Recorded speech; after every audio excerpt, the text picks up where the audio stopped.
What's up everybody, D-Man back. Welcome to a brand new video, and today we're going to be doing another Godzilla news and updates.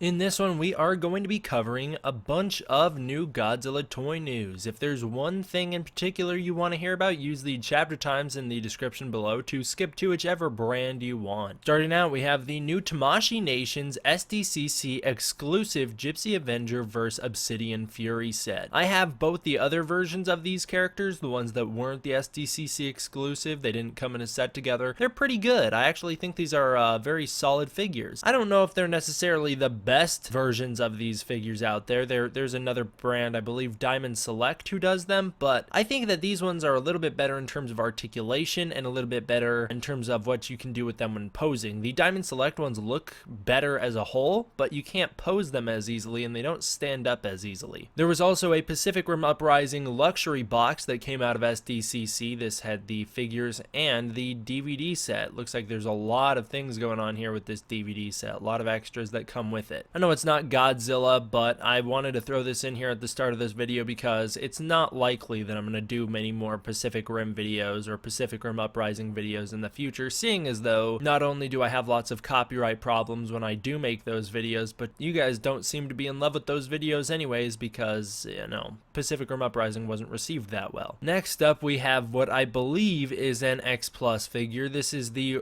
Rick something. I think it's just the Rick version of the Godzilla Gigantic series from 1954. This one looks absolutely gorgeous. Such a great detailed figure. I love the coloration on it. And in addition to it, it also comes with a little Serizawa. This Serizawa is holding the Oxygen Destroyer. The only problem with him is, you know, he's not painted or detailed very much at all. I wish he did come painted so that you could have a little display going on here with the two of them. These Gigantic series usually cost way more than they're worth. Usually like minimum of $500. They're typically way more than that, especially in the aftermarket, so I'm not going to be picking this one up, but I think it is cool. Next up, we have one that I couldn't quite identify. I believe it's the Atelier Yakumo's Godzilla 1975. This is the Terror of Mechagodzilla Godzilla design. This is a really good figure as well. This one looks like it's more or less like the Godzilla 1954 statue that I bought, and a lot of you guys pointed out to me in the comment section of my video where I reviewed that figure that isn't an X Plus figure because it's a statue. It's not hollow like X Plus. It's a legitimate statue made out of whatever material it's made out of. It's made out of like some sort of rock or something, or like glass or something. I don't know. It's very fragile, and that looks a little bit more or less like what we're seeing here. You also see a Godzilla 1955 here. They're probably putting that one in for scale so that you know how big it is. I have seen this guy, this 1975 version, promoted at this year's Wonderfest for summer, which I might talk about more in a future video, but probably not, just because I don't have very much information on this guy. I have very limited details on him. You can still use the links in the description below to check this one out if you want, so that you can get a little more info on it there. Next up, we have the Tanaka Studios Shinagawa-kun. Starting out, we have a picture of the statue right before they finished it, the model right before they finished it. Just after that, when they released that picture, they released the first wave of official promotional photos for this Shinagawa-kun. It is amazing. Not only does it look incredibly detailed, but the paint job is awesome, which is disappointing to think about because if you order this figure online, you won't get him with the paint job done. As I've learned based off what you guys have pointed out to me, these are resin kits, meaning you can buy them and then you'll just have to assemble them on your own and paint them on your own, meaning that these Tanaka Studios figures are not worth it for untalented people like me who can't paint them. You can pay extra to get these painted by professionals, but that'll cost way more than it's worth. Either way, the prototype for this figure does look absolutely incredible, and I think it's a very solid figure. Definitely better than any of the other Shinagawa-kun statues or figures that I've seen that are out there. The Godzilla 1962 figure coming out from MonsterArts. We have a new picture of that coming from a display at some sort of toy convention, I believe in Japan. This picture doesn't make the figure look great, does it? This head-on angle really kind of shows off how goofy that design is, which, you know, the picture's movie accurate. The design isn't very menacing when you're looking at it head-on. It is kind of goofy. If you're gonna buy this figure, probably don't display it head-on one like this because it doesn't look great. However, the figure as a whole does look very good, very movie accurate. I'm very excited for it. We also have a picture of our brand new Kiryu from MonsterArts. This is the battle damaged Kiryu, although they're displaying him without the battle damage. I probably will pick this one up. I don't know if I will get it in time. I'm kind of holding off on ordering it because I just ordered some other figures, so I don't want to just buy a whole bunch at once. Kind of seems worthless. So I'm holding off on it to see if a little bit down the line I think it's worth it. I might get this one. It does look like an amazing figure, but I don't know. I'm not really in need of it. In addition to those guys, we also have a picture showing off our brand new Godzilla Earth from Monsters. This one I'll definitely be picking up, despite me not being very happy about the minimal changes to this design from the Godzilla Affiliates design Monsters released. You can see the little spaceship here right in front of him as well. In the background,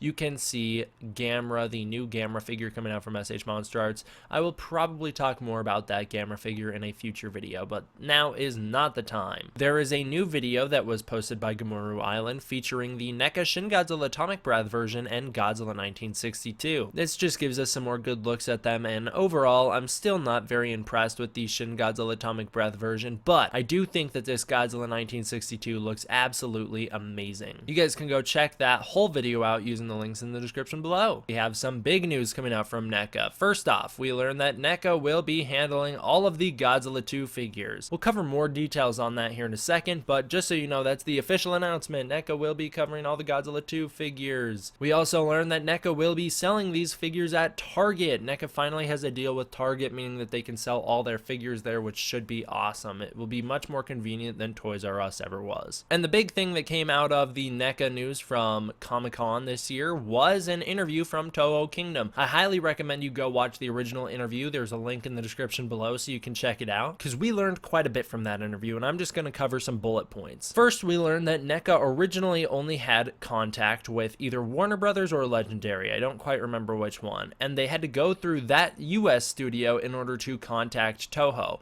That was the reason for the incredibly long waits between NECA Godzilla releases, as they had to go through so many studios just to get the official word on if they could or couldn't do it. And they would also get a lot of their ideas revoked, meaning that they would have to wait even longer to find ones that they would get permission to do. Turns out that the Atomic Breath version of Shin Godzilla from NECA has been done for well over a year now, which is, I can imagine, very disappointing for the studio itself to have to sit on that figure for so long. Now NECA has direct contact with Toho, and they have a very healthy relationship, meaning figures will come out much quicker, and they also acquired the rights to all Godzilla figures, all Godzilla characters now. So now they won't just be doing Godzilla, they'll be doing all the Godzilla characters. And they also have announced that their figures will be in scale with one another, which is very exciting because MonsterArts is not good about that. Of course, they have some figures larger than others, but they are definitely not in scale with one another. And I can imagine if NECA was going to try and touch Godzilla Earth, how big that thing would be. That would be awesome. I can't wait to see if they do that. They have also said that we can expect more accessories with these figures in the future, which is going to be cool as well. And they also revealed to us that they tried to make a Ghost Godzilla figure, but they weren't allowed to. For those of you who don't know, and I don't really know either, but I believe Ghost Godzilla was supposed to be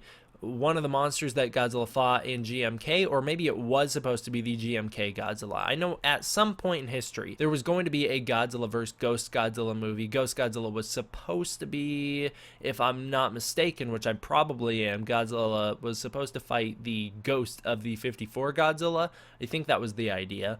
But NECA was not allowed to make that figure. So if you guys want to tell me the full story of Ghost Godzilla down below, I would very much appreciate it, because I see so many people talking about it, and I've heard so many different things that conflict with one another that I really just don't know what's true and what's not. And sure, I could have taken the time to look it up before this video, but I didn't really think I'd talk about it this much, so I didn't look it up because I did not expect to try and go into slight detail about it. Alright, the last big news we have from NECA was that, yes, they will be doing the entire Godzilla King of the Monsters line. They will be using the 3D scans for the characters from the movie, from the CGI, meaning that they will look super accurate, movie accurate, and they will also add to the design with hand sculpts, meaning that they will be the most detailed NECA figures ever for Godzilla. They're going to try and make them as detailed as possible. The Godzilla 2019 figure will be completely different from the original Godzilla 2014 figure. It won't have any of the same parts because the new parts will probably be larger and much more detailed. Very excited about that. I cannot wait for all those figures to come out. NECA has definitely been stepping up their Godzilla game lately. You guys, if you've been on the channel for a while, you know that I haven't been too impressed with their previous figures, especially their Shin Godzilla, but I think they have had some awesome figures in the past, specifically their Godzilla 2014, which was an old one, and their Godzilla 1954, which was also old, but I think their recent GMK figures have been incredible. I think their Godzilla 1962 looks amazing, and I am very excited to see what they do with Mothra, Rodan, King Ghidorah, and Godzilla from 2019. Thank you all for watching. I hope you enjoyed. I will see you guys next time. D-Man,